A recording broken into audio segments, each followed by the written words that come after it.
My people, my people, my people. We in. We are here. We here. Yes, it worked. It worked. Yeah, baby. Love it. Yes, we are tapped in. We had a little TD, technical difficulty. StreamYard was going crazy, but it's okay now. Bama Football on YouTube is here. Coach Merrill is here. Coach Sean is here. Merrill, how you feeling today, bro? Oh man, I'm feeling good. Happy evening. It's fun to be here. Happy to be joining with you guys tonight. Back again with Coach Sean this evening. Can you all hear me okay? I got my headset back. Yeah. If you guys haven't noticed, look, I got the headset back. It's official again, everybody. It's official. So it's cool. We got to tap in with Ty earlier today. Me and Ty had a great, fun segment as usual. Shout out to Ty, man. Shout out to Ty, man. Ty is so, as you know, Ty's such a great dude, fun to work with. For sure. Just an overall good guy. Just like everybody, honestly, who I've got a chance to work with on this show. And obviously, it's fun coming in this evening. I know tomorrow morning it's you, me, and Ty, so that's going to be even more fun. Yeah. I'm excited, man. Like I'm stoked for that. We get to jump in, do this three-way combo, and bounce it off. So it's going to be a lot of fun, man. A lot of fun. I know Coach Sean, though, we know we love to give our shout outs as we roll through. So make sure you're saying what's up in the chat, where you're coming from. And if you're new, it's nice to finally have you. And run those thumbs up as you jump in. Please hit the like button if you guys will. Just like Coach said, shout out to Randall Green. Randall, what's up with you, brother? Roll Tide. Shout out to Steven Angle. What's up, Steven? Good to see you in here, Steven. Roll Tide, bro. Shout out to Ryan Hodge. What's up, Ryan? Good to see you, brother. Roll Tide to you. Roll Tide Patty. What's up with you, man? We doing good, Roll Tide Patty. Great to have you in here. Thank you for coming. Prentice Mickens, Roll Tide, man. Thank you. We appreciate that. Nove J Speed 3. What's up with you, Nove J? How you doing, man? Good to see you. Check me for spelling your name, Sean. Hey, it's okay, Nove J, man. You the homie. It don't matter how you spell it, bro. It's all good with me, brother. Long as you come. But you right though. That first way was the right way. Thank you, Nove J. Much love, man. Ty, Roll Tide to you, brother. Yeah, and I can't wait for that EA, man. I can't wait, man. We got a little bit longer to wait though. Clinton Howard, Roll Tide to you, bro. Good to see you up in here, man. Khalil Cooper. What's up, Khalil? Roll Tide to you, brother. My bad for butchering your name, bro. I had to really look at it. Khalil Cooper, KC. What's up with you, bro? How you feeling, man? Good to see you. Thank you for coming. Matthew Newton, Roll Tide to you, man. That's from Coach Son and Coach Jay. You know what I mean? Right, Norbert Henderson. Juju, I hadn't heard any news on him, man. I think he's doing his normal visits right now. He's still committed to USC. Last time I checked, a lot of schools out on this trail. So I didn't hear any new news on Juju. Shout out to EJ Riggins, Roll Tide to you. Mickey Pate, Roll Tide to you. Coach Sean, have you heard that analyst is going to be able to coach on the field? No, I hadn't heard that, Mickey. I hadn't heard that analysts are going to be able to coach on the field. I hadn't heard that at all. But I'll definitely look into that, Mickey. Yeah, for sure, man. For sure. Bond, Roll Tide to you. Where LaQuasia at? That's my op. Oh man, tell her to show up, man. Tell her to show up. Right? Nicole Covington, we are glad you are here. Roll Tide to Nicole. Much love to you, Roll Tide, Nicole. Yeah. Matthew Newton. And again, Stephen Angle, our brother Stephen. Please hit that like button on you guys. Weigh in if you will. Coach Sean appreciates you guys. Coach Merrill definitely appreciates you guys. Thank anybody for coming. Anybody who watching, thank you guys. We appreciate you. We're very appreciative of you guys. Much love to everybody, man, who ever watched this channel. For whatever reason, we got love for you. Thank you. Thank you for sure, man. TJ Winston, what's up with you, bro? What do you think about Ryan Williams starting? Daniel X, Roll Tide, Daniel. Can we win without Jalen Hill? As far as Ryan Williams, I think Ryan is a great talent, man. Ryan is super talented to me. He is one of the most talented receivers I've seen coming out of high school.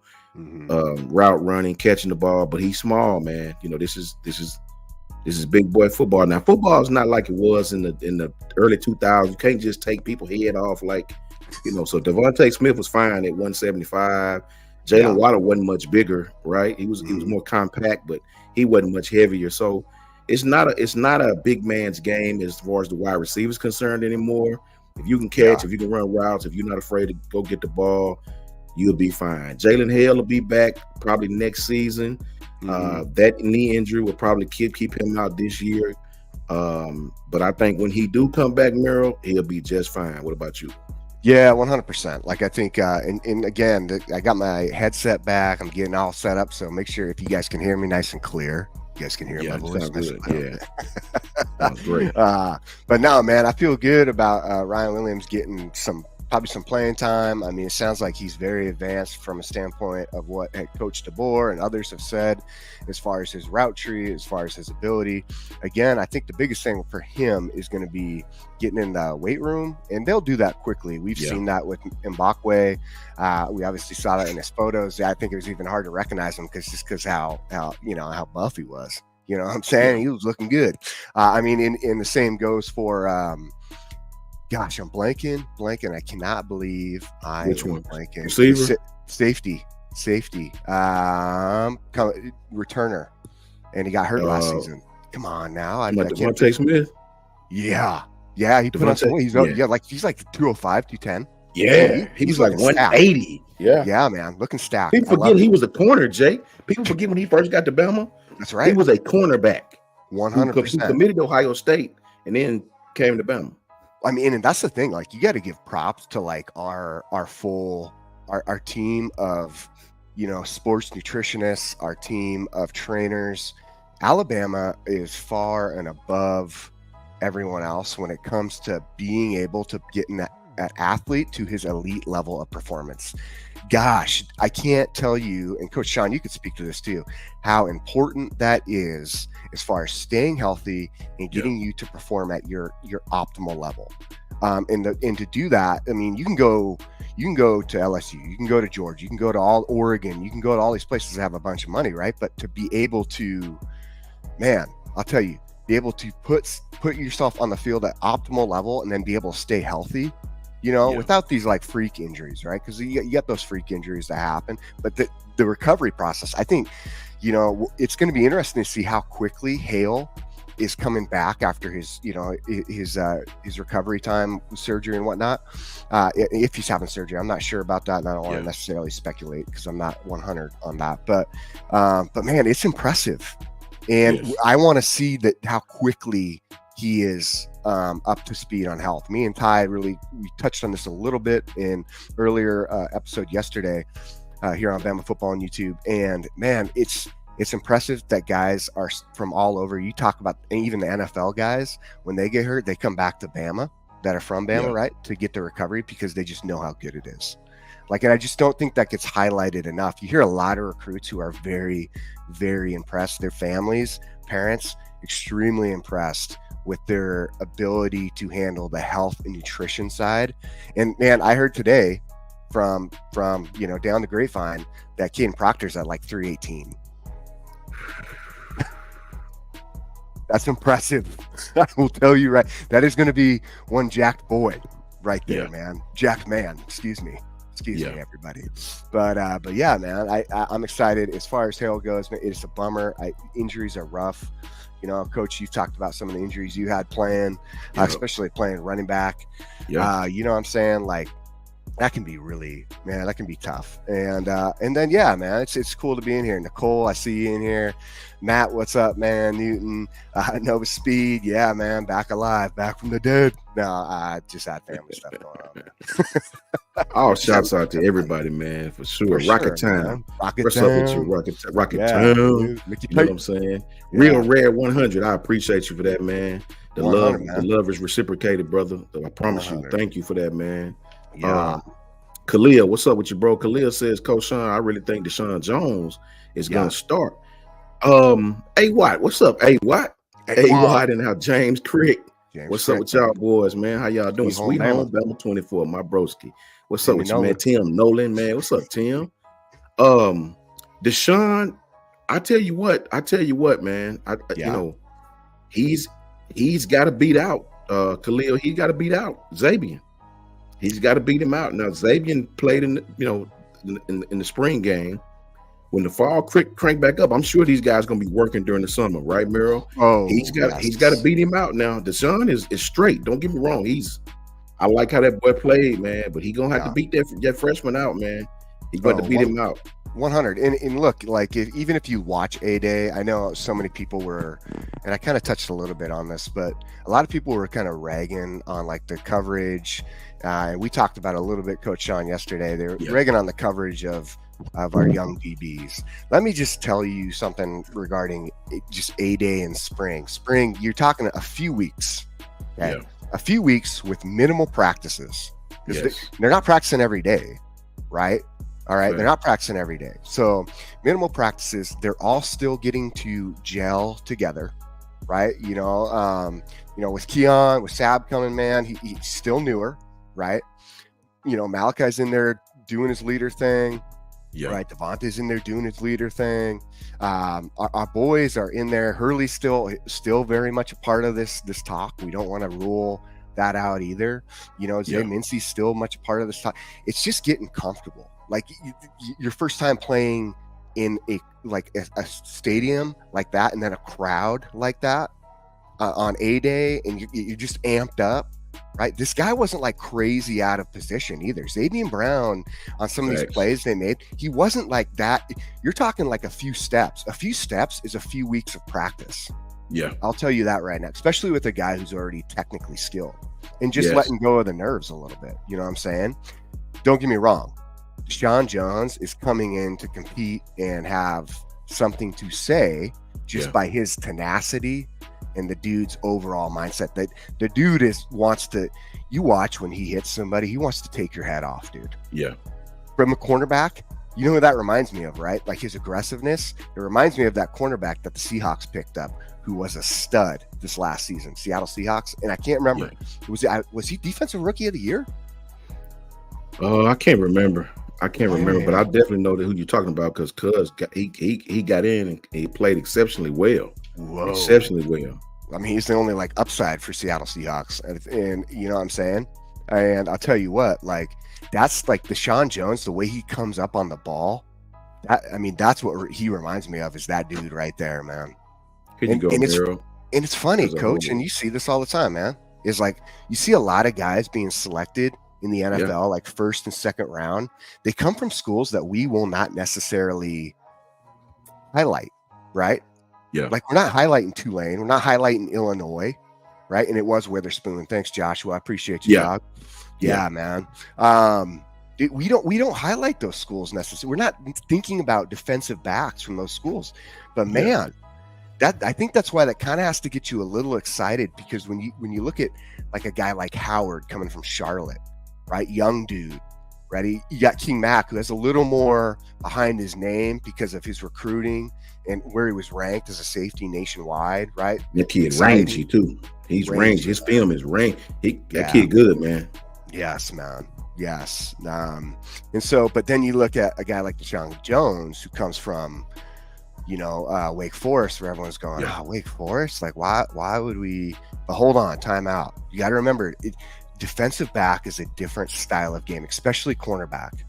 You're not necessarily looking at the way they flow with like a whole entire defense. You're looking at the way they're playing one-on-one, the way they hold themselves, their mindset, the way they attack the ball.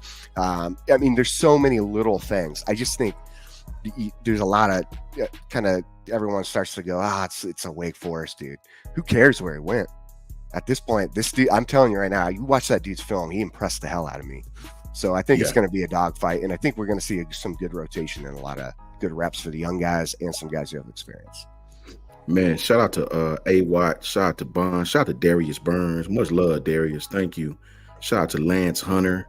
Shout out to everybody, man. Shout out to all you. Shout out to Joshua Rivera. What's up, Joshua? Roll Tide to you guys. Christian Hughes, Roll Tide. Roll to you, Christian. A-Watt says, I'm excited about freshmen, but don't want to start freshmen at the corners this year. It will be rough for us in the SEC. They will test them hard. Yeah, I tell you what, A-Watt, I'm on record of saying just let's just say AY for the sake of argument that we had that Xavier starts. Now I've been high on Xavier as anybody. I've been talking about this kid before he committed to Alabama. If you go back and listen, but I do believe teams like we probably won't face one until Tennessee, where you have a real maybe USF, but I don't think USF. I think the kids are going to be stoked to play USF after last year. I think we're going to kick USF's ass. I do believe that. But I think a coach like Josh Heupel, who with time and film study could give us some issues in the secondary with his bunch sets. Bunch sets are very difficult, even for veterans, you know what I'm saying, at times. And Josh Heupel is with those wide splits. He's hella creative. So I do believe that game may give a young secondary some problems. But on the flip side, they have a freshman quarterback, a true freshman quarterback, who will probably be, I guess next year he'll be a sophomore, whatever the case may be. But on the field, he's really a freshman. He started the bowl game, and that's it. So will he be ready to face? Will he be the pressure? Can he face the pressure? Yeah. So I do think it's kind of give and take. I agree with you 100%. But these kids are, with this new coverage, I'm not really super experienced in this vision coverage. I understand it. I've never really obviously played it. I'm not the defensive guy, but you want to talk secondary, Merrill can probably school you on what that is. Really, I get it. I know what it is, obviously, but I've never had to play against it. I don't believe. But I think these kids are think about it, man. Xavier Brown, Xavier Mincy, Jalen Mbakwe, Drake Kirkpatrick the second, and Peyton left. So all four of those kids, I guarantee you, would be a strength of Bama a year from now. After the linebackers graduate, that secondary is going to be a strength. You mark my words. I think so too, man. I think it's just going to take a minute. And I think what a lot of guys don't realize is that, again, defensive back is a unique position. And man, I'll tell you, this is Teague did on Teague Takes. He did a great job of breaking down, Deshaun. But in general, I'll say this too. He did a good job. If you also saw on Teague Takes, he broke down Xavier Brown really well. And they talked you had another NFL coach in there saying, hey, this guy is like technical skill set, like he could be ready real fast for like the NFL. That's a lot to say for a high schooler coming out of high school. And I've watched this film. I think Xavier Brown's technical skill set's phenomenal. I think again, what we don't always think about, we always watch all the film, but we have to think about mindset as well, right? It takes a second to get a little confidence as a freshman. It's rare that you do see. There's some guys that come in who are just doesn't faze them, right? They don't have that butterfly rolling in their stomach at all. They're not, at times you can overthink a little bit and make a little slow read until you just get a little more confident. I feel good about that though, going into fall ball and then through the summer workouts that these guys will do. They're going to be out there. I can tell you right now, we used to run 7-on-7s with like the Seahawks. Okay? Yeah. So they're going to be out there doing something similar. You're going to have guys coming back from the league who are going to be out there teaching them and running with them. And everybody's going to be out there working to get better. You know what I'm saying? Like guys come there, right, in the summertime to work out to get better. This is not one of those years, and I don't think it really ever is at Bama, especially where guys are taking the summer off and just going to do whatever, right? They're putting that work in, they're perfecting little details, okay? And then from there, you get to go in the fall ball, and now it's like you're facing up like real talk, as far as these guys in the offense and what they're putting in and installing. So you get actually really tested in fall ball prior to going into the games. And as you said, Coach, those first couple of games, once we get through those and you're kind of feeling a little more loose, you feel you're ready to go. Everyone wants to put that question mark in the secondary. I feel really good about it. Not to mention you got Coach Hitchler and Coach Mo right now, who are guys, I think people also put question marks on. And if you don't think those dudes are competitive as hell and want to prove like that they got the juice to coach at this level at Alabama, they're gonna bring their A game. So yeah, I think so too, man. I think that the secondary, we have this is probably the youngest secondary the coach we've seen in recent memory. Yeah, but I think it's one of the most talented as far as individuals. When these kids get their sea legs under them, the secondary will be a strength. You can believe that.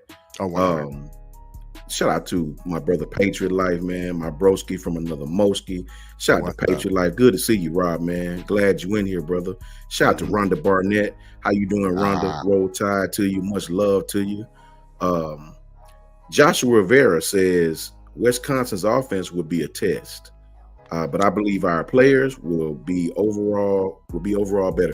Yeah, me personally, I think every road game is a test. 100%. I agree with that 1,000%. Yeah, Luke Fickle's a good coach, man. He'll have that team ready to play. If you don't think that, then you truly missing the boat.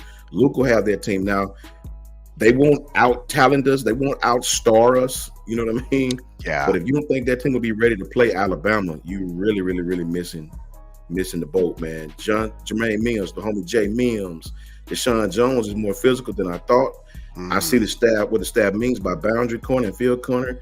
The money speed is perfect. Yeah, when I watch film, and like I said, I'm not the defensive guy, but I know enough about the defensive side.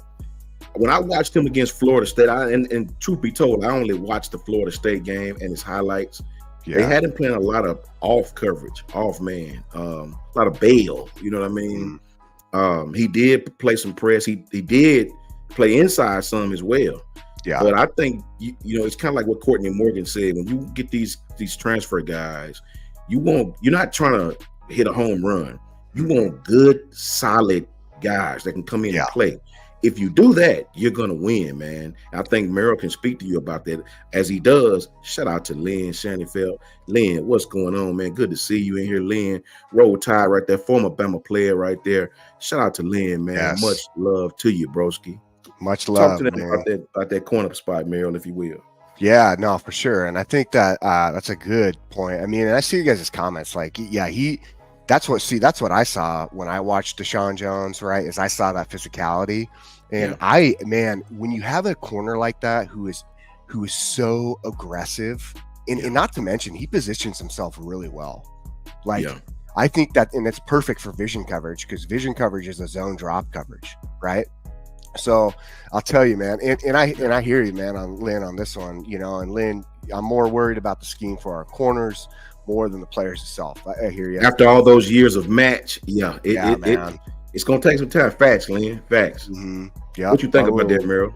Yeah, I mean, hold on, I'm gonna just get through the rest. I will be in a dilemma with the team that attacked the corner with a run. Only time will tell if we get pressure on the QB. No, I hear you on that, and I think that's like a fair concern, right? Like that, I think that is a fair worry, especially with the question marks. I think that's where, and I kind of talked about it a little bit before, and I know, Lynn, you were tuned in with me and Ty one morning, and I kind of brought up the same thing. I think that's where Womack, I think, done a really good job of these meetings with Saban and like maybe meshing a little bit more of this together, especially from a coverage standpoint. The youth aspect is still going to be the question mark that we all have. Is like, how fast can these guys get comfortable to finally get to feel the game the way they need to and play at the reactive speed they need to without questioning certain things and making false steps. Because that's what they're going to talk about from a secondary standpoint. Don't make false steps. Like, put yourself in the right position to attack the ball from here, here, and here, right? And then what it comes down to is I've kind of discussed a little bit, is what I mean, as we know with any defense, even in match coverage, what you're going to come down to is the pressure on the quarterback, right? And that actually brings up a good point. Coach, did you see the list? There's a list put out by On3 about top defensive lines. I didn't. Yeah, so there's a list put out, and Alabama was not even in the top 10. So we weren't? Not even in the top 10. Damn, man. Yeah. And as you guys jump in, remember, please throw those thumbs up. Thanks, Awad. I appreciate you, man. Thanks for reminding us. Throw those thumbs up for us. They weren't in the top 10. That I'm okay with that. Please, every single time something, I would rather be ranked going into the season like completely very similar to Washington Huskies last year, coach. I'd rather be constantly poll after poll just disrespected and told like, sorry, you guys aren't really worth the thought right now, or sorry, there's these other dudes who are way better than you right now. Yeah. And I would rather have that. You want to know why? You're going to continuously light a fire. You're going to continuously get that build to come in where guys just want to go after it. So that's why I think for me, I start to have even more confidence towards what we're going to see. Womack's coming in to coach at Alabama, because I just want this to play through the mindset real quick, where his dad obviously in the SEC for Ole Miss was a phenomenal defensive coordinator, has a lot. Hey man, I love it. Patriot Life. I see that super chat, man. Patriot Thank Life, you, man.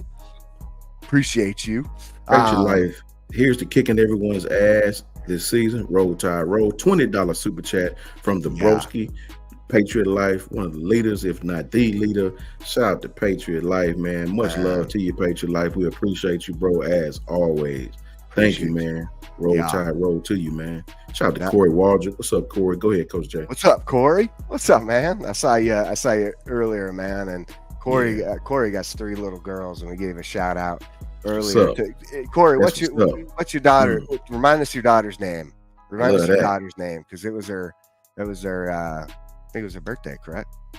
We were giving a big shout out for his daughter earlier. Corey, what's up? Throw that out there and remind us, man. That was super cool. But I'll tell you, going real back, Tatum. That's right. It was for Tatum. Big shout out to Tatum. Yeah. Big shout out to Tatum. Sure. Yeah, man. It was super cool. It was a lot of fun earlier today. But going back real quick is just to think about this is Womack, who's at Alabama, right? That the at the top of the list in the SEC, everybody wants to hate and beat them, right? Everybody wants to beat them. They want them to fail. It's like watching New England Patriots when they're going through their time frame of success. Everybody wanted them to fail, right? They just were sick of seeing them win. Okay, so that's where Alabama's back there. Now everyone's real confident that they're going to fail, that they will not be what they used to be. So everyone's just throwing out that smoke left and right?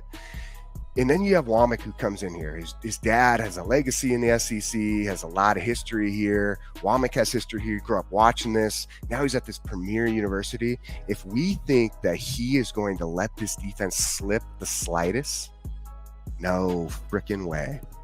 That dude probably has more pride in this and more fire to be one of the best, if not the best.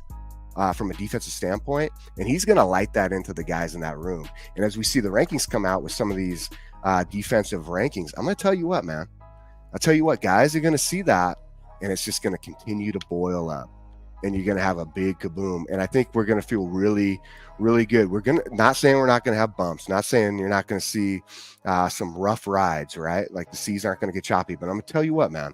Just watch. There's going to be some serious, like you're gonna see a defense who's just mean. They're just mean, man, and I'm excited for that. Shout out to Patriot Life, man. Gifted 5 more Bama football on YouTube with Kyle Henderson membership. Shout out to Patriot Life, keeping everybody in the green. Make the chat green again. Shout out to Patriot Life. OG Ephraim, what's up with your OG? How you doing, man? I am last 8. Can't wait for the Oklahoma game and the Iron Ball. $2 super chat from I am the last 8. Thank you so very much for that. Shout out to Patriot Life and shout out to I am the last 8, man. Appreciate you guys so very much. Thank you for what you do. That Oklahoma game is going to be crazy. All facts. Oh yeah, gotta wait a little while for that game. It's on down the line, but I've since warned everybody about that game. Let it be record that Coach Son has warned everybody about that Oklahoma game on the road. That game is going to be tough. Lynn says, pass to the running back in the flats really worries me. That hurts us last year. Eyes in the back wheel for youthful player when they get caught up. Happened to Brown in the spring. Yeah, and you know what's crazy? I watched the A-Day. Actually, me and Rob, we all were at A-Day, and me and Rob were sitting together. Me and Patriot Life were sitting together. And it was crazy when they did that. They released Jeremy Bernard, I think it was, on the big play that Jalen Milroy hit to him. It was just a simple mesh, just a simple release inside, and Xavier got caught up in the wash. That's an old trick. Just release across the formation. DB gets caught bumping into people trying to get across. He was sort of out of phase a little bit. Jeremy Bernard ends up getting in front of him. Jalen lays a beautiful pass out to Jeremy Bernard. Jeremy turns it into a big play.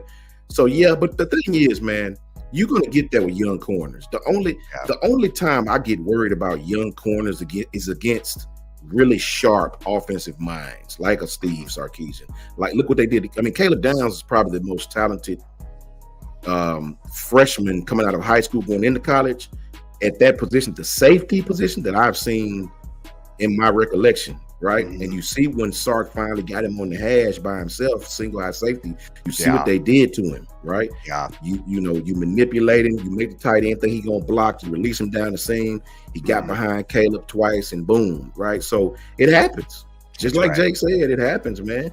So, but Caleb grew from it. Caleb, every team's not gonna be able to do that. No. Every team's not gonna be able to do that, right?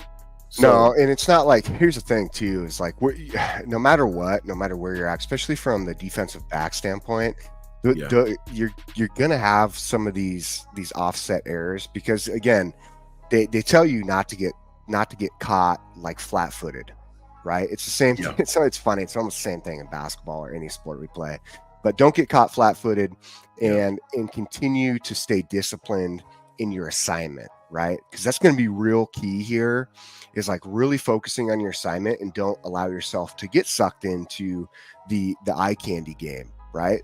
Like, we're not going to the beach, right? If you get what I'm saying. This isn't South Beach. Your eyes shouldn't be doing this, right? Stay away from the eye candy. Okay. Focus on your assignment, focus on your goal, focus on what you should be doing at that moment. And I do think that with Mo Lindquist, I think him being so technical and being very good communicator, we've heard about his ability to communicate and teach. I think we'll be really happy with the result that we get from coming out of fall ball. I really do, because what we saw in A-Day, right? And that's also Sheridan, playing his game too, man. Sheridan's a new coordinator. Well, not a new, but it's his time to shine in this offense. Of course, he's going to go out there and throw this out there and make these guys play a little like, oh, we got your ass. Hope you like that. You know what I'm saying? Because if competition, right? You breed success through that. Okay. Yeah. And we want that competition. We want to see that happen early on. I want to see that in A-Day. Good. Glad that shit happened. You want to know why? Because when they learn from stuff like that, and they go through, and we have the accountability circle later. You guys know what the accountability circle is? Yeah. Coach, have you heard about the Womix accountability circle? Yeah. You make mistakes, dude. You don't want to go in the circle and tell everyone, I am sorry for letting my teammates down. My name is Xavier Brown. I am sorry for letting my teammates down. My name is Jake Merrill, and I suck today. I don't want to suck tomorrow. You know what I'm saying? Yeah. Like, come on, man. Like, we that's going to happen. We're going to make mistakes. I mean, as humans, and it is. And Lynn, I totally get where you're coming from, Lynn, on this one. Like, and that's a fair game to say, is like, we just don't want that to happen over and over and over, right? Yeah. Like, we don't want to see continuous mistakes. Like, it's one thing to have a mistake once, twice, maybe 3 times, right? But here's my thing, is like, you need to be able to learn from that, and that's where I'm really confident with our coaches and their ability to teach from mistakes, right? And that's how you grow in the end. Dude, great story, real quick for this. Okay, good one, Coach Sean. I want you to hear this one. My freshman year of high school, let's just put it out there, I was playing cornerback because I was still pretty skinny then. I hadn't been moved to safety yet. So I was playing cornerback. I was playing varsity. I was like 13, 14 years old. Okay, playing varsity cornerback. It was the championship game, league championship game, for a premier playoff spot to get in. They stick me in because one of our corners one of our guys, I forgot what coverage we were running some sort of nickel package. Anyways, I have to man up. They do a motion, and I'm switching coverage on this motion. because of their motion, where they set me up against their top wide receiver. He ends up being one of the top wide receivers in the state. I go up to jam him. I miss the jam. Okay. They're within the red zone. He runs a slanting up, catches it for a touchdown. They win the game. Literally all on me because I missed the jam. I didn't position myself correctly. It killed me. All right. Absolutely killed me. I let my team down. We lost. We would have won that game. We were up by 4. They needed to score to win.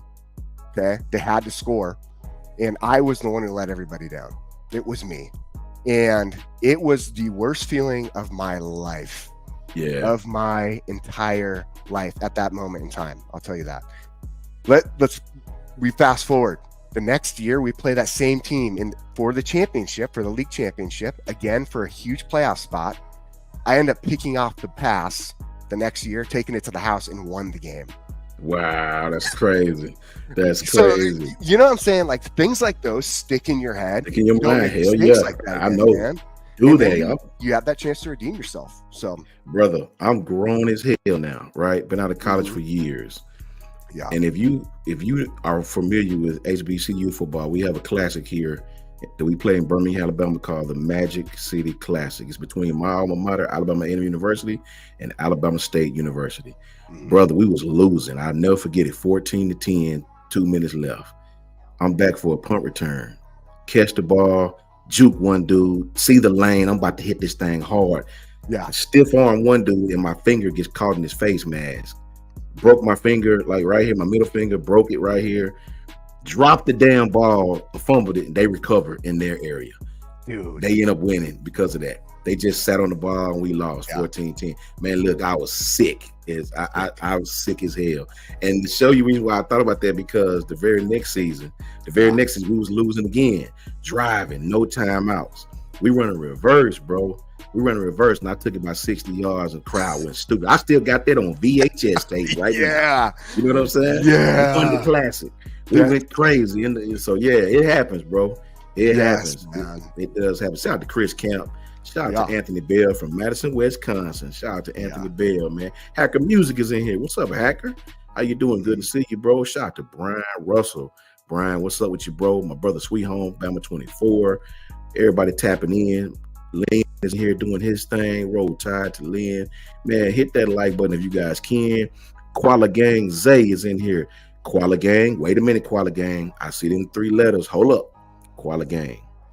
Is that Alabama State I see that you put up there, Koala Gang? Is that ASU I see, Koala Gang?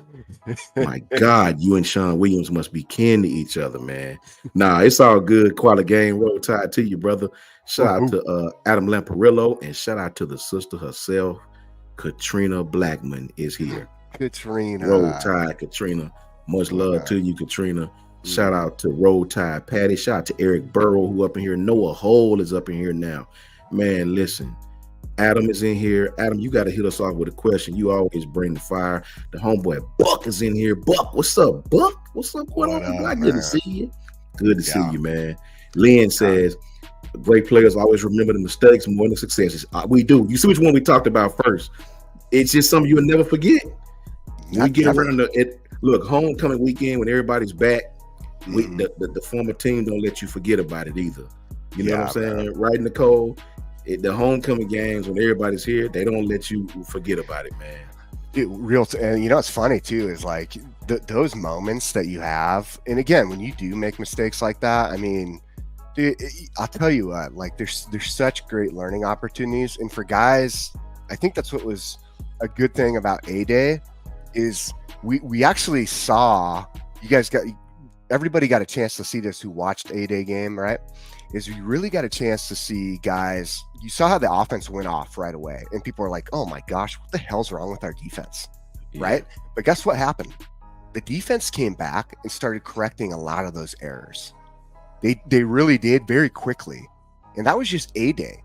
Again, practice, as we all know, spring practice is not a consistent daily practice. Okay, you're still fresh into the system. There's a lot of new install. There's a lot happening. I mean, these brand new coaches, right? So, but I mean, so that was, you should feel really, really good about seeing that improvement so quickly. You know what I'm saying? Like, in the adjustments made and doing what they needed to, and then we started seeing some plays being made. And I think we will see that consistency. And you're right, Lynn, like, you know, in the end of the day, great players, which I do feel Alabama has. And I mean, and these guys, they weren't top rated, and Saban didn't select these dudes for no reason. We got to say that. That's Saban's DBs. Who's recruiting those defensive backs? Nick Saban, because who's coaching them? It was Nick Saban, right? And we have to sit there and say, you know what? He knows what he's looking for. He knows what these guys have, and their tenacity and their attitudes and their ability to fix the mistakes that they make. And that's where I feel good. And I do feel like that pressure is going to come because of the way Womack, I mean, we're not going to see it in the A-Day game. I'll promise you guys that. But the way Womack mixes his blitzes, I mean, Coach, did you hear about that QB from South Alabama who was at the I think he's at Birmingham. I think it was Birmingham at the Pro Day or at the NFL. Man, it was All-Star game, the senior All-Star game. I didn't hear about it. What's up? Yeah, he was talking about how playing against like Womack's defense it was complicated, and it taught him how to become a better QB in reads because of the way he mixes up his blitzes that really throw people off. Like, he's very unique in the way he goes after it, man.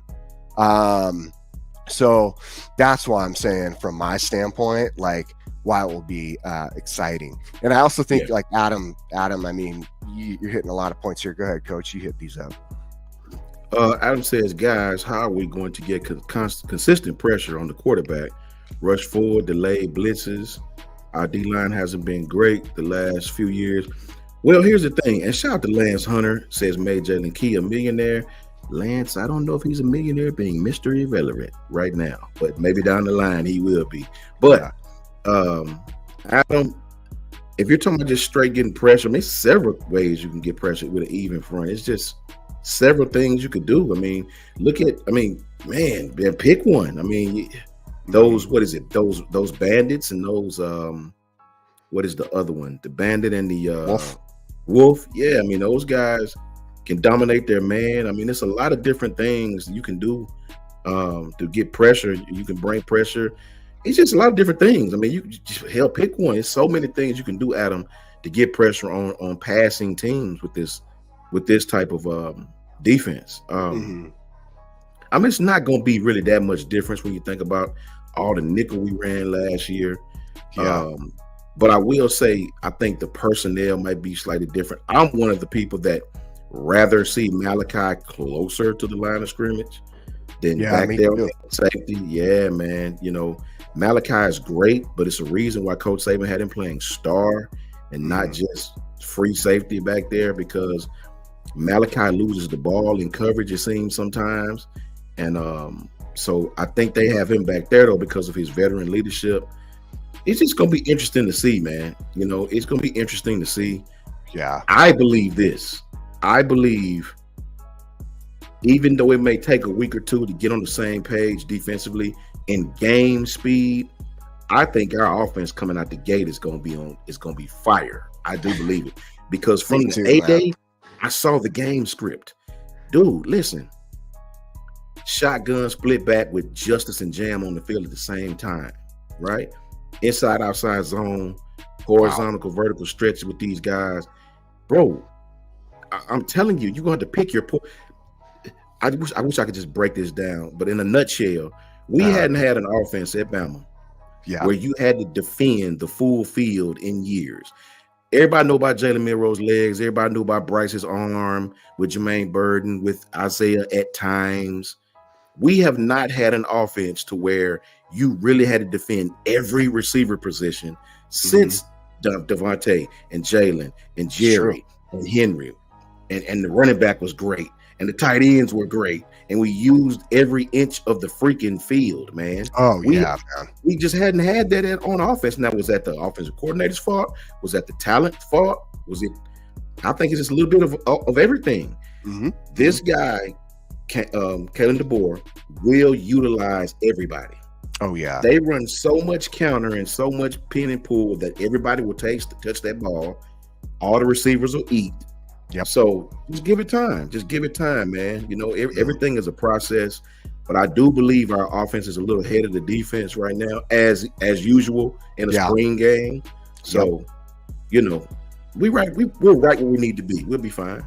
I feel the same way. I'm going to be honest with you. I think they addressed what they need to address and with what they wanted within the spring portal. We're right at our 85, scholarship, and there might be a little bit of movement here and there money wise, just from a standpoint if we do bring in Khalil Jacobs. You know what I'm saying?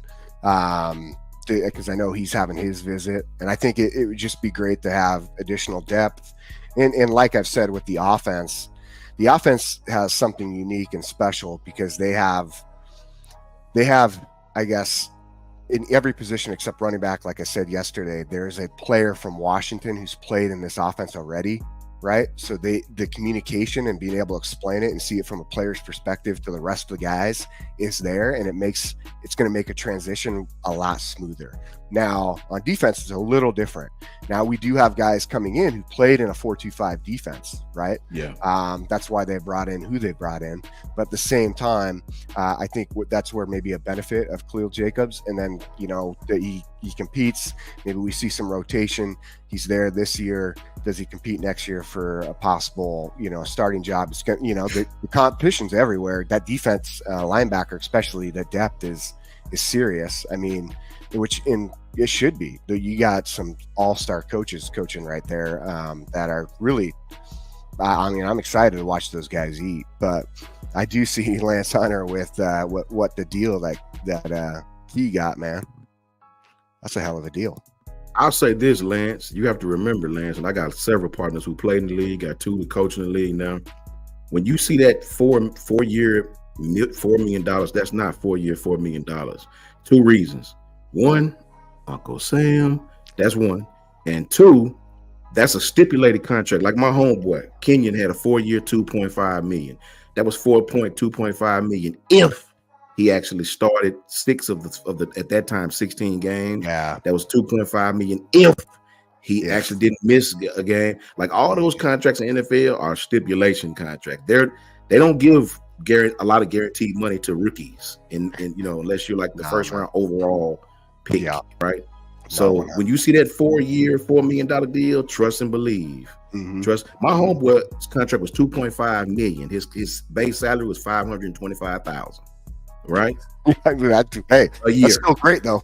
But guess what? You put me out there, I would have played for like 50. Yeah, and that's $525,000 before Uncle Sam got it. Yeah. So don't be fooled. You don't make real money in the NFL to your second contract. That's when you make your real money.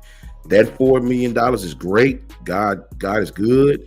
But it ain't $4 million like you thinking, right? Yeah, man. Trust and believe that. It'd be sweet if it was. But if it was. All facts, man. But hey, I ask you guys a quick question. Yeah, go ahead. Go ahead, Coach. Go ahead. Well, here I got this. I see Corey asked the question, and I want to get to this. Are there any pieces on our team that y'all think we still need to fill, or is a necessary get? What's your take, Coach? Yeah, I think we need another middle linebacker. Me personally, I think that I wish we could get the Khalil Jacobs kid, because OG Ephraim, what's up with you, bro? Because what's up, Matt Farms? I say that because Deontay Lawson got hurt last year, and he didn't look to me like he was full speed A-Day. He was getting caught in the wash way more than usual. He didn't look as fast as I don't know if Deontay's fully healthy right now. And as we see, Jahai Campbell didn't even play. Yeah. So both of those guys missed time last year. So I definitely would like to get some guys like Khalil Jacobs who's played. Now we have Jeremiah Alexander and Justin Jefferson behind him, but I would love to get one more inside linebacker who's actually played in college games. I think Justin Jefferson is one of the more faster linebackers, but when you run straight at him, as you see, he was getting caught up in the wash. He was, so I don't think Jeremiah Alexander just need reps, right? He's going to be great. He just needs reps. Jeremiah Alexander was a former defensive end, so he just needs reps. I would love to get one more middle linebacker, or at your Mike or your Sting, that could play both really, to back up these guys with some real college football playing experience. Yeah.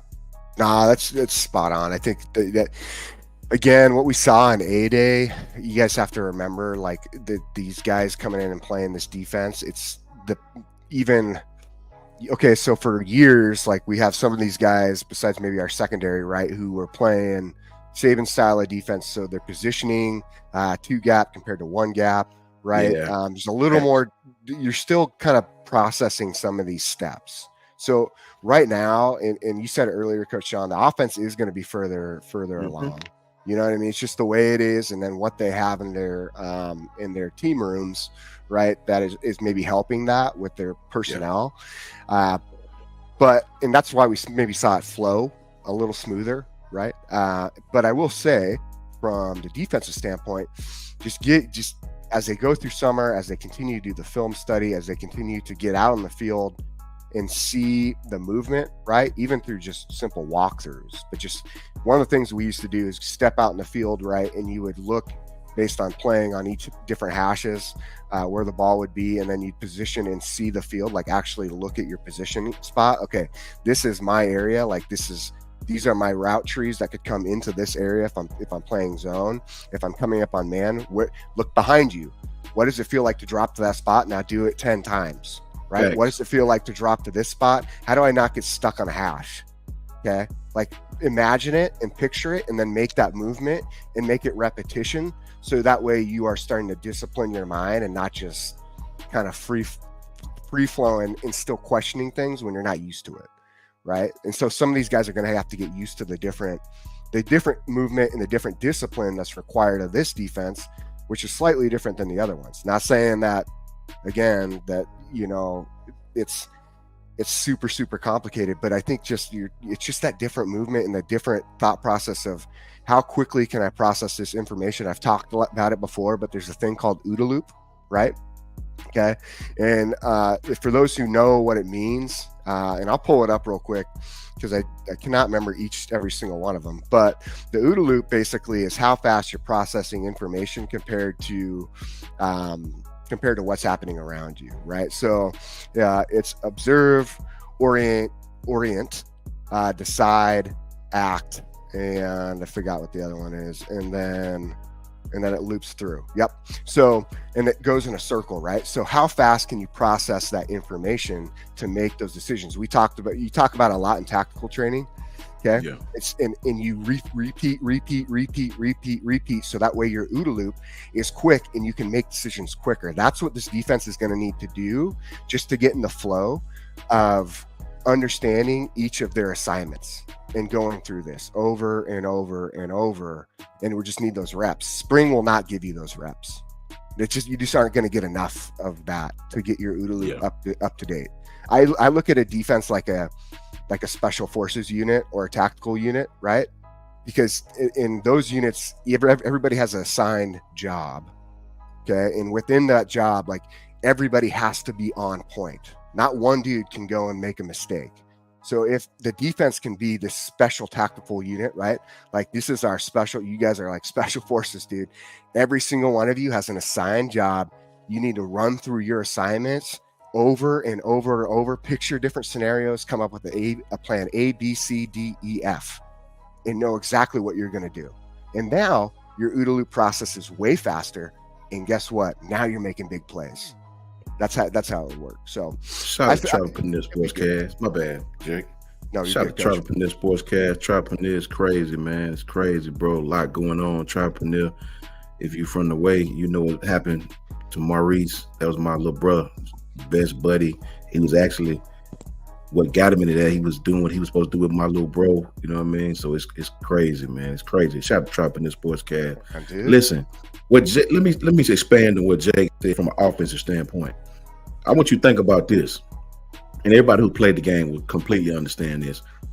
When we are on offense, we know the play. We know what we got to run. We know who's getting the ball. We know the snap count. Think about it. You come out there with a brand new defense, brand new coordinator, freshman corner, another corner who's never played at this university and never played in this defense. We come out there in a bunch set. They don't, like, you may or may not know who the hell to cover, right? Yeah, man. You may be asking the coach who the hell. So that's why you see the defense behind the offense, man, in the spring. It's nothing unusual. I would have been worried if the offense didn't look better. That's when I would have been worried. Yeah, Me 100%. Yes. So we're right where we need to be. If you guys remember the past couple spring games, Jalen Milroe looked terrible last spring game because Elijah Pritchard couldn't keep him clean. The offense looked bad. So we was like, oh my God, here we go. That's when I was worried. That's when me, the person, was worried. As long as the offense looked like that, I'll take 3 of 9 for 100 yards, 3 passes. I'll take that all day. Yeah, right?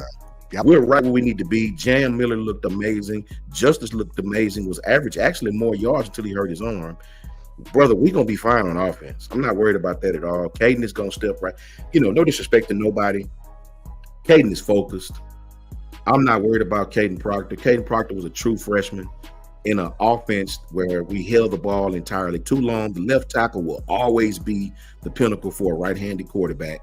So I'm not worried about Caden Proctor. He was a freshman, man, a freshman. What freshman? Go back and look at Kelvin Banks. Kelvin Banks was a true freshman, played well against Will Anderson, but every game he played terrible. He didn't play well. Go look at how many sacks he gave up, and that kid is an All-American, about to be the first lineman taken, I believe. So give him time. Caden is going to be fine. Kid lost weight. Kid is coming in here. He made a mistake. If I'm playing for Coach Saban, hell, I might have thought about transferring too. The GOAT is gone. Oh no, my world is gone. I'm out of here. The GOAT is retiring. So you have to understand, man, that sent shockwaves through these kids' mind. I'm going back home. Yep. I got a comfort zone here at Iowa. When you got to Iowa, the comfort zone wasn't what you thought it was. He missed his homeboys. He missed his former teammates. They went to spring break together. I'm going back home. I'm going back where I'm supposed to be, and he's back. He's back. So trust and believe we needed him. Go watch the Courtney Morgan interview, right? We needed him. 100. So, 100. We'll be fine, guys. The defensive scheme will be a little different, but it'll be okay. We got enough veterans on that team that's played in multiple. Keon Sabb was not. He don't have as many snaps as Deshaun. Deshaun got over 800 snaps. I looked at the snap count. Listen. We'll be fine, man. We'll be fine. Just give these kids time, give them time. But I do understand the concerns. I do. I'm a 3-4 guy. Me personally, I'm a gap scheme guy. I love gap scheme. But you do have to think a lot more in those schemes. Jake will tell you, I'm not the defensive guy, but the 2 gap, you got to really, and not just the 2 gap. Everywhere in that defense, man, it's a lot more thinking that go into that defense. You got to really know what the hell you're doing, or you're gonna be out of place. And so this 4-2-5 is a lot more ready to stop spread offenses, inside outside zones. It'll work. Now I do get worried about this 4-2-5 and that overhang guy when you play defense. Offenses that run straight at you, like Georgia's. I do worry about us then because you're not 2-gapping. So if you break contain out of the front 4, your linebackers better be about their business. Your rover better be about his business. Your secondary people got to tackle. Like now you got to tackle. You can't. You got to tackle. So I worry sometimes just schematically, but it's kind of like what Jake said. I think we're going to be just fine. Kane Womack is a hell of a defensive coordinator. I think he understands the challenges of playing these teams here. He knows the SEC. His father coached at the SEC. He played in the SEC. Then he played Arkansas. I think he played at Arkansas for a short period of time. Okay. Yeah. So we'll be fine, guys. The world is turning their back on us. The world think the city's crumbling without Coach Saban, and I get it. I'm not mad at them for thinking that, because when you have a young man in place for 17 years and dominate the way we have, guys, the guy has more wins. He has more first rounders than losses. Yeah. Think about what I just said. Coach Saban has like 40 plus first rounders, almost 50 first rounders. He doesn't have that many losses at Alabama. Yeah. So we have dominated college football for a long period of time. So it's only natural to be Sabanized. It's only natural. I'm Sabanized right now. Every time I see something new, I'm like, oh my God, here we go. It's not going to work.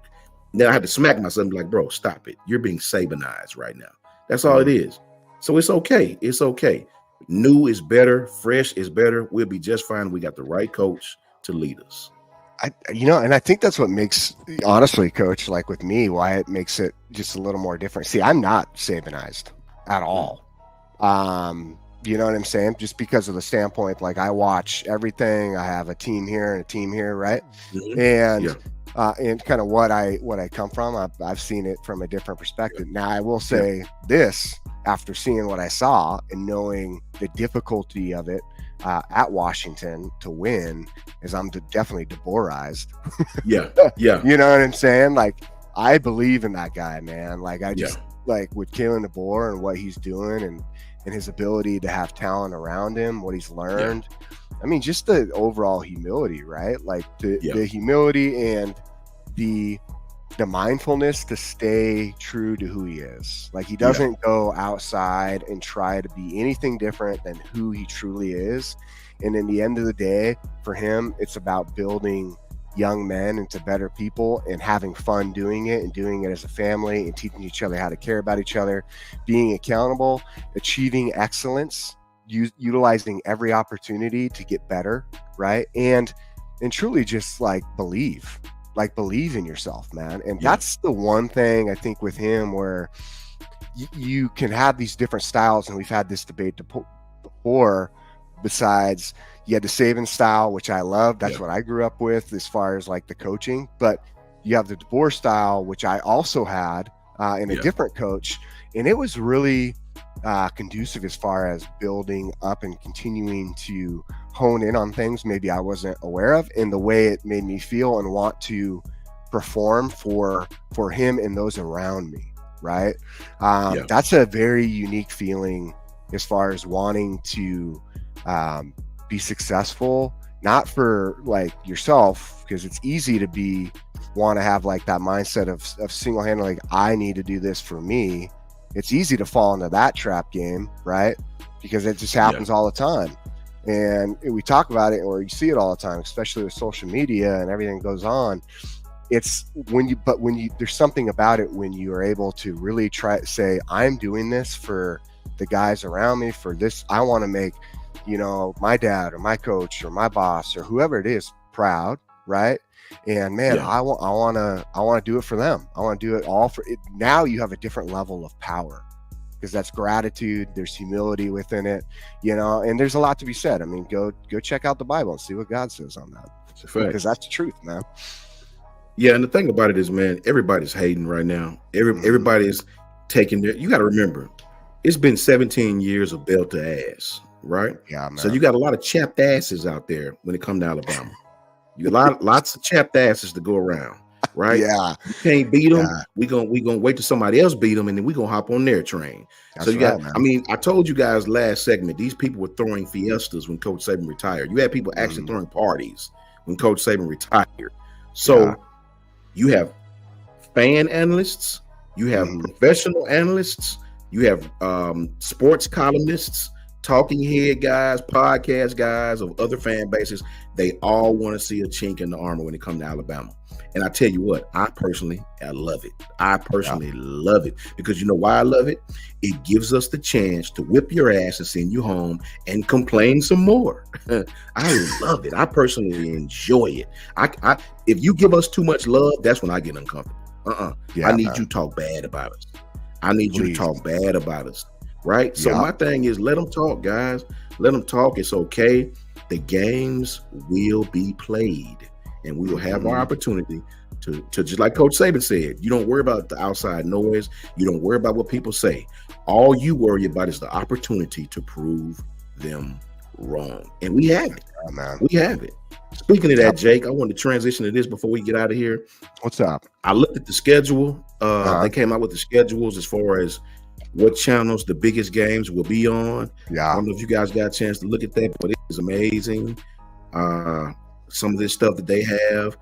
So Friday, August 30th, we have Temple and Oklahoma at 6 p.m.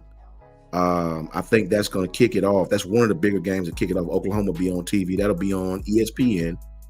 That's Saturday. That's a Friday now. On Saturday, Clemson and Georgia takes it, August 31st. So Clemson will play Georgia at 11 a.m. on ABC. Wow. Really? Whoa. That's an early game, man. Clemson and Georgia is playing at 11 in Atlanta on ABC. 11? Who else is playing that day? Who else do we have? What other big? Because there has to be some other big. Yeah. Okay. Miami and Florida play at 2:30 on ABC. Yeah. Colorado State and Texas play at 2:30 on ESPN. Western Kentucky and Alabama play at 6 on ESPN. And this is why right here. Notre Dame at Texas A&M at 6:30 on ABC. Oh, there you go. Yeah. Okay. There's your reason. You see that? Look, that ND, they're gonna get the primetime game on ABC. 100%. You better believe that. Yep. ABC. So yep. I saw that. I saw September 1st with USC. I forgot that USC and LSU play in Las Vegas. 6:30 on ABC. Yeah. Who wins that game? I think LSU. I think LSU beats them pretty good. I don't think USC has the quarterback right now to beat them. I don't know. I'm not so. The Jacks. I think Coach Jay like Jack. What's his name? Jackson Arnold. I think it is. Is it Jackson Arnold? Or is that Oklahoma? Is that Oklahoma? Okay. Oklahoma. I don't know who the hell. At UC, I don't know who the hell USC. I don't either. Is. I think LSU coming to burn, man. I do believe that. You know what I said with USC, man, is that I don't know how good they're actually even going to be this year. Like exactly. I don't know how many teams they're going to like stomp, or actually be the USC that we should be used to seeing from. It's hard to say because they have not been the same for so long, but the USC that we're used to seeing growing up, put it that way. Check this out, Miro. Go. September 7th, Texas. That's the very next week. Texas is at Michigan at 11 a.m. again on Fox. I don't know what's up with that, man. They must have another game on Fox that night. I feel like that's a Michigan thing, though. It might be a Michigan. Yeah, they do play Michigan early, don't they? Early games. Yeah. I don't know what it is. Let's inconvenience Texas as much as we can. Hey, man, that's a trap game. They need to be careful of that one. Ooh, that's deep, man. South Carolina that same night on ABC is at Kentucky. Okay. And Tennessee at 6:30 on ABC, right after that game, is at North Carolina State in Charlotte. They're playing Charlotte. Oh, got you. Okay. September 14th, though. Now, this slate is deep. Alabama at Wisconsin at 11 on Fox. Yeah. Texas A&M at Florida at 2:30 on ABC. Georgia at Kentucky at 6:30 on ABC. Okay. And the next week, the only primetime game they have is the game that I think, and this game was voted the most like the game that everybody wanted to see the most. What game did people vote on was going to be the most game they wanted to watch? Georgia at Alabama, 6:30 on ABC. Yeah. Wow. Man. Yeah. Wait a minute. OG Ephraim, just to backtrack for a second, I just bought tickets for me and my family. Steelers play Atlanta, first game of the season, September 8th. Tickets are on sale right now. I spent about $780, and the tickets are I got some great seats. We going to the ATL. I got a lot of former teammates there, man. We going to kick it. Yeah, man. Yeah. We gonna smack Atlanta around. You know what I mean? Trust and believe that, baby. Trust and believe. It's gonna be fun, man. I tell you what, man, those NFL games, they're a blast, right? Like, I think for me too, like the Seahawks Stadium is, man, that place gets loud. The acoustics there. It's funny because a lot of people bring up like that Washington Stadium doesn't get that loud, but for those who haven't been there, just to give you guys a heads up, the way that stadium works, even though it only seats about 72 to 74,000 roughly, it's the acoustics of the stadium, the roof overhang, and then the water is right there behind the stadium. So the sound actually amplifies back into the field. It's insane. It's the same thing with Seahawks Stadium. They have the same style. That's why the decibels. You want to know something crazy? Husky Stadium has, if I'm correct, Husky Stadium has the college football noise record. Really? Yeah. I thought that was LSU for that earthquake. Yeah, go check it out, wow. baby. Go check it out, man. Yeah, it's just because it's the way that amplifies the sound. So you don't need as many people. So that place gets rocking, especially when they're playing like Oregon at home. I'll tell you, or USC or any big game like that, or Michigan. But I'll tell you, man, like it's pretty. I should say it could have been broken this season or last season, but go check it out. I'm pretty sure it is it has the record. Washington does. Go check it out. I'm pretty sure it does. If not, it's like number 2 or 3 now. But for a while there, had the record. But man, it's crazy. So, but that sound, the way it amplifies down it back onto the field is insane. Man. And I've been into the Swamp. I've been into Texas Stadium, been to Michigan Stadium. So, I mean, I've been to these different areas that I've been to Alabama Stadium when they're playing Texas A&M versus Johnny Manziel. Yeah. Oh, you were there? I was there for that. How was it? It was crazy until Manziel started making these plays that are throwing the ball basically to himself and scoring. And everyone's starting to realize, like, oh, this is not good. Because I mean, it was awesome. It was a great atmosphere. Pretty sure College Game Day was there, so it was pretty fun. I loved it. I thought it was cool because I'd never been in the stadium from a standpoint of like during the game. But look at that, guys! Boom, boom, boom! Nova Speed just put it up there for me. It still is the record. Wow, and that's the Husky Stadium. Wow, that's the University of Washington Husky Stadium. Okay, baby. Boom. So it's pretty wild. Like it was a crazy game, but then I've never heard also so many people go silent because of the upset from Texas A&M. I mean, that was rough. Yeah, that was brutal. That's awful, bro. Yeah, man. That's awful. That game was terrible, bro. Trust me, I'm like sitting there going, "Oh my God, what is going on here? This is my first in-person game. What the hell? Did I just jinx something here? Should I not come back?" I'm trying to think, man. What's the loudest stadium I've ever been in? I don't know, bro. I think it might have been that 2000. What was it? 14, 15. We beat LSU 20-13. I remember that year. I'm trying to think. What was it, man? God, I can't remember. But anyway, we was at Baton Rouge. And I've been down there a few times, and man, them fans is just different, bro. Like, I've been almost just about every stadium almost. LSU is just different, bro. Right? LSU to me is different than any other. Florida fans are how can I say it? The Florida fans were more worried about looking pretty for the camera. They got loud when their team done well, right? Yeah. Texas A&M is loud. It's super duper loud, but it was a different kind of loud. It was almost like a far away loud. LSU, bro, listen.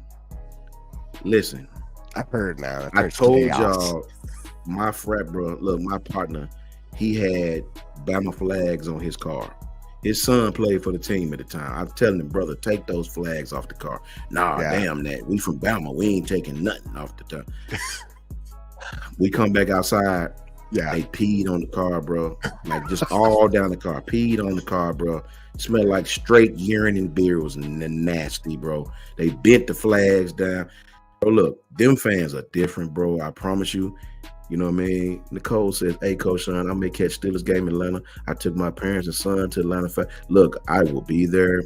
You get up with me, Nicole. We'll drink one together. We'll kick it. I'm definitely going. I bought the tickets today. Spent a pretty penny for it, but if the Steelers playing in Atlanta, I am gonna be there. Right? Get up with your boy, man. Get up with your boy. But listen, LSU, Lynn know LSU at night, man. Look, look.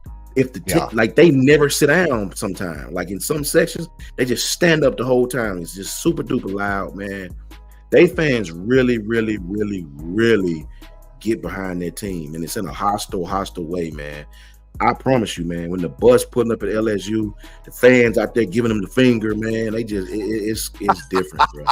I gotta say, though, man, Coach, they crazy. Say, Cajuns is different, Jake. I'm telling you, Cajuns, man. I watch Swamp People all the time, man. I tell you what, I watch Swamp People all the time, man. You get a little get right juice in them, bruh. Now they gonna feed. Now before the game, they're gonna feed you. They're gonna have you eating all this stuff you never heard of, Boo Damn, Badu, Hot Pepper Joe, all this stuff they're gonna have you eating. You're gonna be like, oh, this is straight. Okay. Yeah, they're gonna be as friendly as you want to be. But as soon as that game starts, walk by a crowd in with a Bama jersey on, you might have to knuckle up, man. You just might have to knuckle up. They different, bro. And and for God's sake, don't let them lose.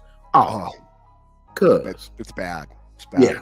I'm going to be straight with you. I've always had LSU was one of the big teams that was recruiting me back in the day. That was after Saban had left, right? And so, I've always had a lot of respect for LSU. It's one of those places that I've always wanted to go and visit. I never took the time. I just didn't see it as at that time frame of my recruiting process. I didn't see them as the same, right? That's like the Florida days when Urban Meyer's. Now Florida, on the other hand, I was there. Trust me, I was checking that out. But 2022, Jake, real quick, 2022. Yeah, when Jaden Daniels ended up running in the end zone in overtime, we lost. When they stormed the field, I promise you, bro. When they got Coach Saban out of there and the team out of there, they got them in their locker room. My partner told me, Josh told me, man, look, they was kicking the door trying to get to the team. The security couldn't hold them back. They had to call the state trooper had to pull guns on crowds, man, because they was trying to get in the damn locker room. The fans were just going crazy. They was running all through. Man, look, I said, bro, that's damn near dangerous, man. Like, one of the Bama staff was finna get jumped on. The little compliance dude. One of the fans was trying to fight. I said, bro, this is crazy. Yeah, LSU different. They different. Trust me, when I watch that Swamp People show, man, I sit there and I'm like, okay, man, I can see why Louisiana has its Louisiana ways. You know what I'm saying? Hey, it is what it is. It's all good. You know, shoot, the Duck Hunter comes from there, man. Who's that? Duck Commander. That's right, baby, Duck Commander. You know, he went to Louisiana Monroe, dude. Yeah, exactly. I got a question before we leave out here. I've asked this question to you like 2 or 3 times, but it's certain people in the chat. I want to see what they say. Like Adam, I want to see what my boy Adam say. I want to see what Matt Farm say. I want to see what OG Ephraim say. I want to see what everybody say. Nicole, No, Jay. I need to see what you guys say about this JLB, because I've asked it and I've seen some people, and I actually wrote some people's down. I hadn't heard Jake's yet. Yes, I did. Jake said Oregon, but I want to know for Bama's schedule. You cannot, here's the rule. You cannot put but one team. Okay. One team. If the good Lord himself said, I will allow Alabama to go 11-1 on the season, you got to have one loss, and it's got to be in conference. What is the one team that you cannot lose to, right? What is the one SEC team that you will never, ever, ever, ever, under no circumstances, want to lose to? Oh, God. Oh, we got Lisa. I know for me. Thanks, Lisa, for that super chat. $10 super chat to the home girl, Lisa Fitzhugh. Can't wait until Bama is in the Natty in Las Vegas. Allegiant Stadium is incredible. Wait till you experience it. Shout out to Lisa Fitzhugh. If you want to get in shape, tap in with Lisa Fitzhugh on Twitter. $10 super chat. Thank you, Lisa. We appreciate you. Before we get out of here, I want to know from everybody. Matt Farm says Georgia. No J Speed says Auburn. OJ Ephraim says Auburn. Really? See, me and Adam on the same page. Okay. Double L. You know what I'm saying? Tim noticed it. Facts, Tim. See, Tim is on page. Yeah, Roll Tide, Patty. What is Lynn? I need to see what Lynn say. Lynn played for the university. Auburn. Yeah. I feel Lynn, though. He played for the university, so I get it. Lisa says, what about you, Jake? I need to know from you. I'm going to tell you right now, just where everything is at, like where my mindset would be. Like, let's say I have 5 years at the University of Alabama playing football. Especially right now, I do not want to lose. I'm going to tell you guys right now, I don't want to lose to Georgia. Period. Georgia for Jakes. You want to know why? I mean, here's the deal. It's Kirby Smart.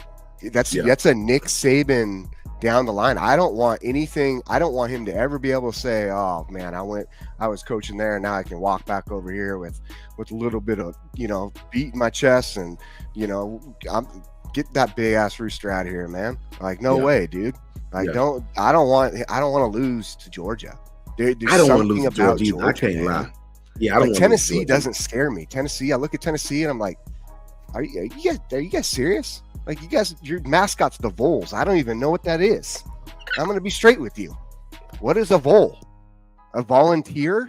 Are you talking about the people who come in and help out and feed the homeless? Like, that's cool. Yeah. I mean, I get it. Like, a lot of respect there, but what the fuck is Vol? Yeah. You know what I mean? Tennessee doesn't, I don't get scared by Tennessee. They're not even that good. You See, know, me, Jay, so I have a special affinity, or whatever the hell, an opposite of affinity. I have a special, I don't want to use the H word. I don't hate nobody, but I have a special disdain for Tennessee.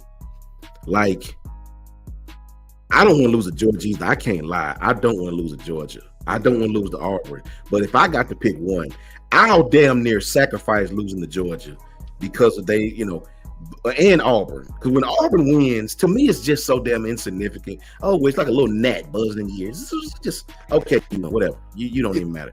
Auburn has to have a winning season. Like, there has to be something almost now because of all the times Alabama's been just so dominant.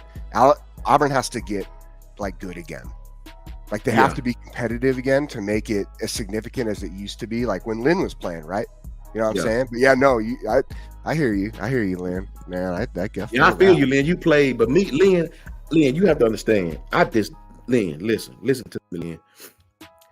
I really, really dislike Tennessee, Lynn. Like, I can't stress to you enough, Lynn, how much I just don't like the song they play. I don't like the color. They talking about this orange when it's really fluorescent.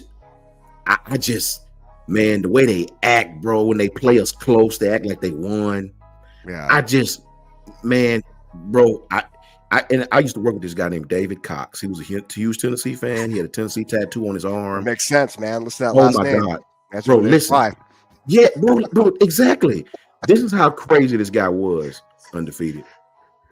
He would go out and buy whoever Alabama played that week. Like, so we played Texas A&M, we played Georgia. He would go out and buy a Texas A&M hat and wear it that week. He'd go out and buy a Georgia hat. I said, you know what?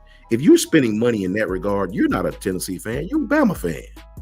You're a Bama fan. Bama consumes too much of your mental capacity. And it's like the Tennessee fan. Then they tear the goal down when they finally win once in 20 years. They tear the goal down and took the damn goal out of the stadium.